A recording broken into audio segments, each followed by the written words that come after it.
চলে এসেছি বর্ধমান ইউনিভার্সিটির মেজর মাইনর বিভাগের বাংলার যে ছাত্রছাত্রী রয়েছে তাদের কাছে তোমাদের আজকে একক 3 এর সাজেশনস দিয়ে দিচ্ছি। মাত্র 7টা প্রশ্ন রয়েছে।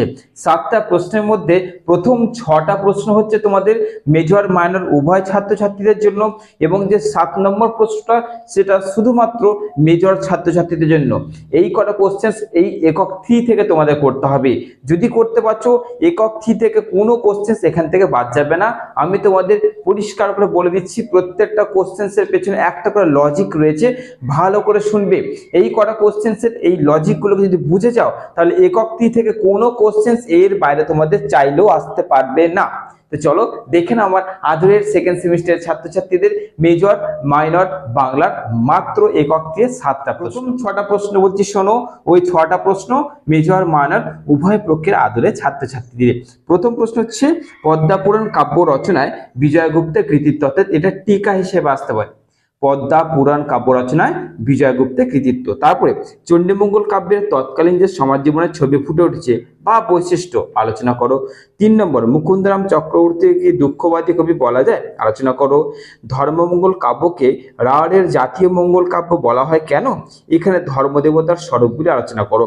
4 নম্বর 5 নম্বর কি না টিকা লেখো। টিকাটা কি না শিবায়ন বা শিবায়নের বৈশিষ্ট্য এবং এর অন্যান্য মঙ্গল কাব্যের সঙ্গে তুলনামূলক কি আলোচনা। তো এটা হয়ে গেল 5 নম্বর। 6 নম্বরে টিকা করবে কি অন্নদা মঙ্গল, অর্থাৎ যে ভারতচন্দ্র লিখেছে অন্নদা মঙ্গল, বা এই কোশ্চেনটা এইভাবে আসতে পারে যে ভারতচন্দ্রের অন্নদা মঙ্গলের বিষয়বস্তু, বা আসতে পারে যে সমাজ বাস্তবতা যে আলোচনা আছে সেটা করো, বা আসতে পারে কবি প্রতিভা আলোচনা করো। এইভাবে তোমাদের কিন্তু এই কোশ্চেনটা আসতে পারে। তাহলে এই যে 6টা প্রশ্ন, এই 6টা প্রশ্ন হচ্ছে মেজর আর মাইনরের। এবার যাচ্ছে শুধুমাত্র লাস্ট কোশ্চেন, শুধু এটা মেজরদের। কি কোশ্চেন থাকছে না অনাদি মঙ্গল, অর্থাৎ রূপরাম যে লিখেছেন অনাদি মঙ্গল, এটা একটা টিকায় তোমাদের আসবে। তো এই মাত্র 7টা প্রশ্ন দিলাম, মেজর মাইনর মিলিয়ে প্রথম 6টা প্রশ্ন হচ্ছে মেজর মাইনর, শেষেরটা হচ্ছে শুধুমাত্র মেজর।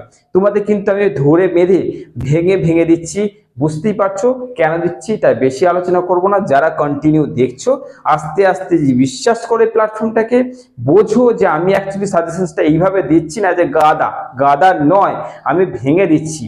কারণ না ভেঙে দিলে তোমাদের যা সিলেবাস তোমরা একটাও কমন পাবে না, আর এমনই কমন পাবে যে তোমরা বুঝতেই পারবে না। এবার এই কোশ্চেন্সের পেছনে লজিক করে বলে দিই, কোশ্চেন্সগুলো এমনভাবে তোমাদের ঘুরিয়ে দিক বা বৈশিষ্ট্য দিক বা কাব্য প্রতিভা দিক বা আলোচনা করো ধারণা দাও বৈশিষ্ট্য প্রকৃতি যাই দিক, এই কোশ্চেন্সগুলোই তোমরা যদি লিখে আসতে পারো যে অ্যান্সার তৈরি করবে, সেইগুলো লিখে আসতে পারলে তোমাদের কিন্তু এইগুলোই হয়ে যাচ্ছে। অর্থাৎ তোমাদের ঘুরিয়ে দিলেও কিন্তু সমস্যা প্রতিভা প্রকৃতি ধারণা বৈশিষ্ট্য গুরুত্ব অবদান চাইদিক, এই যে কোশ্চেন্সগুলো তোমাদের ঘুরিয়ে দিল, তুমি যে অ্যান্সারটা তৈরি করবে এই যে কোশ্চেন্সগুলো বললাম সেই অ্যান্সারগুলো কিন্তু ওখানে লিখে দিয়ে আসবে, কোনো অসুবিধা হবে না। ওকে, তো চলো আশা করছি আমার স্নেহের আদরের ছাত্রছাত্রীরা বুঝতে পেরে গেছো। কালকে তোমাদের একক 4 বা আজকে যদি সম্ভব হয় নচেত কালকে তোমাদের একক 4 দিয়ে বাংলা কমপ্লিট করব।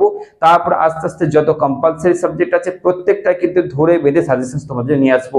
আশা করছি এর বাইরে তোমরা আসবে না, এইভাবেই তোমাদের কিন্তু আমি কোশ্চেনগুলো তৈরি করব, এর বাইরে আসবে না সেই ভেবেচিন্তে তৈরি করছি। তো চলো অপেক্ষায় থাকো কালকের জন্য, ভালো থাকো সুস্থ থাকো।